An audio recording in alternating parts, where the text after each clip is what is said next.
to help you visualize positions and spatial locations of structures and then to navigate directionally from one area to another on the human body. We will begin with the anatomical position. Now if you will look at the diagram, you'll notice that the body is erect, the feet are slightly apart, the palms are facing forward, and the thumbs are pointed away from the body. And this will be the correct anatomical position as we begin looking through the various directional terms. Now, just like on a compass, each directional term will have a counterpart with an opposite meaning, and these terms are very useful when describing the location of structures to be studied during dissections. We will begin with superior. Now, superior means towards the head, so we can see that this is the superior area. Inferior means away from the head, so here we would see the inferior area. And when we deal with directional terms, we have to give the directional term in relation to an object. For example, if you were giving directions in driving, you would not say turn right. You would say turn right at the second red light. So we have to give this in relation to a specific structure. For example, the head is superior to the abdomen. The head is above the abdomen. Where the navel or the belly button is inferior to the chin. So we see that the belly button is below the chin. And so we will see these in regard to another structure. Anterior means toward the front of the body. So here we would have the breastbone or the sternum is anterior to the spinal cord, which is in the back. Posterior means away from the body or behind. So the heart is posterior or behind the breastbone or sternum. Now we can also use ventral and dorsal for these terms as well. So we could say that the sternum is ventral to the spinal cord, and again ventral means belly side. We could say that the heart is dorsal to the sternum, meaning it is behind it, and dorsal means backside. Medial means towards the midline, so the heart is medial to the arms. It's in the middle of the arms. Lateral means away from the midline, so the arms are lateral to the chest or to the heart. They are to the outside. Intermediate means between, so the collarbone is intermediate to the breastbone and the shoulders, meaning it is in between. Proximal and distal are the two that are the most difficult for students to understand. And I'm going to explain these here, and then I'm going to go back over proximal and distal on a slide a little bit later on. Proximal means closest to the point of attachment, and in the human body, the point of attachment is the trunk. Now, when we work with proximal and distal, we are usually talking about the extremities, so we are working with the arms and the legs, and again, the trunk, which would be the shoulder or the hips, would be the point of attachment. So proximal means closest to the point of attachment, distal means further from the point of attachment. We'll go over some examples of each of these in just a moment. Superficial means towards the surface. The skin is superficial to the skeletal system or the bones. It means it's towards the surface. The bones would be deeper in. Deep means away from the surface.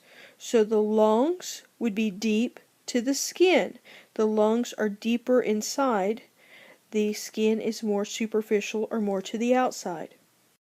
Now, I have drawn out a little area here like a classroom with the teacher and then 4 students to help describe proximal and distal. Now, proximal means closest to the point of attachment, while distal means further from the point of attachment. Let's say the point of attachment is the teacher. We would say that Tom is proximal to Jane, meaning Tom is closer to the teacher than Jane. Jane is distal to Tom. Jane is further from the teacher than Tom is. Jane is proximal to Bob. Jane is closer to the teacher than Bob. Bob is distal to Jane. Bob is further from the teacher than Jane. So when we look at Jane, she can be proximal or closer to the teacher if we're talking about Jane and Bob, but Jane would be distal to the teacher if we're talking about Jane's location versus Tom's. And that's how we use proximal and distal on the body. Now let's apply this to an actual anatomical structure on the body. So you will notice I circled our point of attachment. I've indicated the elbow, the wrist, and the fingers. The elbow is proximal to the wrist. The elbow is closer to the point of attachment than the wrist. The wrist is distal to the elbow. The wrist is further from our point of attachment than the elbow. The wrist is proximal to the fingers. The wrist is closer to the point of attachment than the fingers. The fingers are distal to the wrist. The fingers are further from the point of attachment than the wrist. And so that's how we use proximal and distal. Also, I want you to realize that you're using the models right and left and not your own. So as we look at this model right here, this would be the model's right side. This would be the model's left side. So always remember to use the model's right and left and not your own, and review over proximal and distal and any of the other directional terms that we've covered. Make sure you have a strong understanding before you move on. Now with regard to the body planes, imagine that a person is standing in an upright position.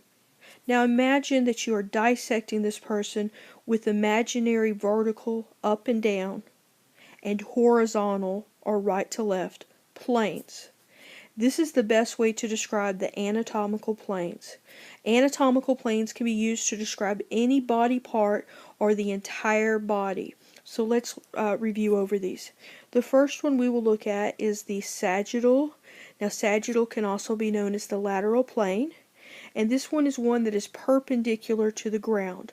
So imagine a vertical plane that runs through your body from the front to the back or from the back to the front. This plane divides the body into a right and a left. Now, if the plane divides the body into an equal right and left, we call this a mid-sagittal cut. A frontal plane is also known as a coronal plane, and this divides the body into an anterior and a posterior, or a front and a back. So it divides the body into the front and the back regions. A transverse is also known as a horizontal or a cross section, and this is a plane that divides the body into a superior and an inferior, or an upper and a lower region. So here we have our sagittal. Notice that we have the plane cutting right down the body, and it's dividing the body into a right and left sides. If it's an equal right and left, we call this a mid-sagittal cut. Here we have a frontal cut. You'll notice that it's cutting down the body, and it's cutting it into a front and a back, or an anterior and a posterior. Here's our transverse.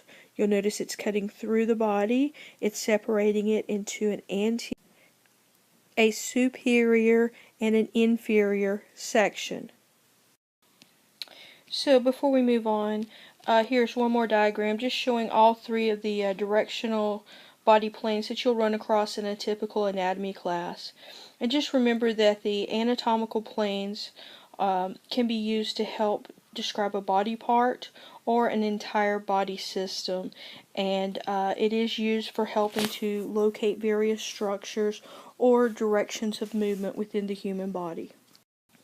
Now I do want to point one thing out before we move on, and that's that anatomical terms can vary depending on whether you're dealing with a bipedal or a quadrupedal organism. So if you are in an anatomy class, you will be using the previous slide for your directional terms. However, if you are in a biology class, you would use this diagram relating to the body planes and the directional terms.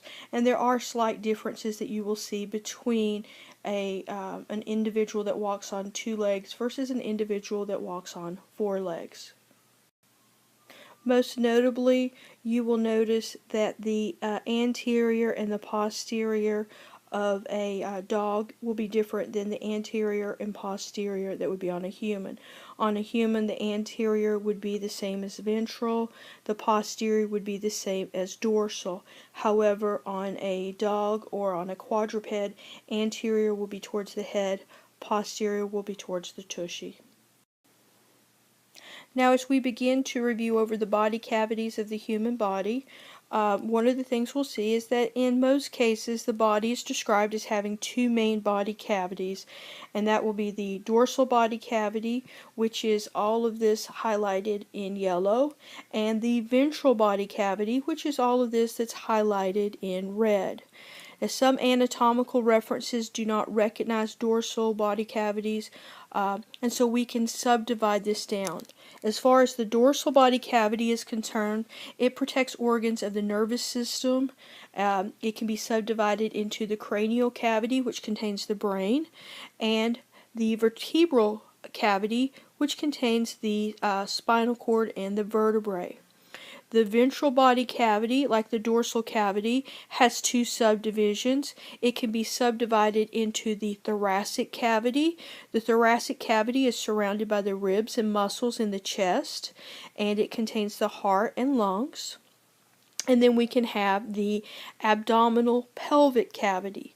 Now, the abdominal pelvic cavity is inferior to the diaphragm, and it contains both all of the abdominal organs such as the pancreas, the stomach, intestines, etc., along with the reproductive and the bladder. We can take the abdominal pelvic and subdivide that down into the abdominal cavity, which will just contain the digestive structures, and the pelvic cavity, which contains the bladder and the reproductive organs along with the rectum. And so we can take each of these areas, subdivide them down, and we can see and identify what organs should be present in each of these various cavities. Here we have one additional view of the body cavities. Again, the dorsal body cavity protects the organs of the nervous system and has 2 subdivisions. The cranial cavity, which is the area within the skull, it encloses the brain, and the spinal cavity, which encases the vertebral column and the spinal cord. Like the dorsal cavity, the ventral cavity down here in red, it has 2 subdivisions. The superior division is the thoracic cavity, and that is above the diaphragm. The thoracic cavity is surrounded by the ribs and the muscles.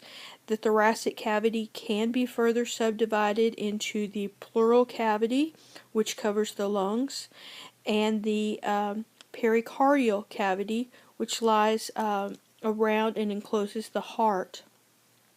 The inferior section, which is below the diaphragm, is the abdominal pelvic cavity, and the abdominal pelvic cavity can be subdivided into 2 subdivisions: the abdominal cavity, which contains the stomach, spleen, liver, intestines, and a few other organs, and the pelvic cavity, which contains the urinary bladder, the rectum, and some of the reproductive organs. Now, because the abdominal pelvic region is so large, the abdominal pelvic cavity is separated into regions and quadrants. And the quadrants are fairly self-explanatory, and what we look at is, as we have this quadrant formed, right here the belly button will be where the 2 lines meet. And we will have the right upper quadrant, the left upper quadrant, the right lower quadrant, and the left lower quadrant. And as we see this, we can see what organs are found within each of these quadrants. So if an individual is examined and we see a tenderness in one of these quadrants, then we could estimate, before doing further tests, what are some possible organs that could be affected. just like we had the 4 body quadrants, we also have the 9 regions of the abdominal pelvic cavity. You'll notice that we have a tic-tac-toe drawn here, and we have the umbilical region, which is where we have the belly button. This is the centermost region. The epigastric is the region superior or above the umbilical. The hypogastric is inferior to the umbilical area. We have both the right and left iliacs, which are located on either side of the hypogastric. The right and left lumbar regions are lateral to the umbilical, and they correspond to the lower vertebrae of the body. The right and left hypochondriac regions are lateral to the epigastric, and they correspond to the location of the ribs. And finally, we will take those 9 regions of the abdominal cavity, and we will show you in a diagram where each of the organs are located and what region is associated with each of the organs. Now, do review over the anatomical directional terms and body planes, and just the regional and the quadrants. This is a huge foundation for helping you to start off strong in human anatomy and physiology class.